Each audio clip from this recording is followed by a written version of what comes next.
hivi ni saa 12:30. Niko barabarani naelekea mizunguko, lakini sijaona mwanafunzi yoyote mpaka sasa hivi kuelekea shule. Tayari washachoka. Wiki mbili zile za mwanzo zilikuwa za moto sana kwa sababu shule zilikuwa zimefunguliwa. Maana mtu anatamani kwenda kuhamia darasa jipya, ana viatu vipya, ana madaftari mapya. Kwa hiyo kile kitu ni mambo moto. Kwa hiyo kipindi kama hiki sasa, baada ya wiki 3 au 2 kupita, ndo walimu huwa wanafuatilia namba hatari sana. Zile wiki 2 za mwanzo zile za kufungua shule, hawawezi kufuatilia. Wanajua wanafunzi lazima watawahi, kwa sababu wamemisi shule, washachoka nyumbani. Lakini sasa hivi ndio wanafuatilia namba sasa.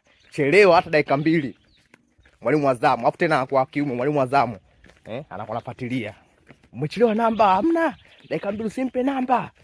Nakuta anaacha familia yake kwa anaamka asubuhi sana mapema sana, kwa ajili ya kuhesabisha wanafunzi namba. Mwalimu tu wa kiume tu. Wakia hawataka shida. Yeye akipewa tu majukumu ya mwazamu, jamani, ambaye kile watoto mwenyewe hapa sababu ya maua. Lakini mwalimu wa Kiswahili wa kiume sasa, nisiongee sana. Lakini jamani, nimefungua account yangu mpya ya Clavy Official. Kwa hiyo jamani, mnifollow kule. Kule ndio tutakuwa natupia vitu vyangu rasmi. Ili ya mwanzo ile kidogo mwenye account Clavy kaifuta. Sameane sana. Bye.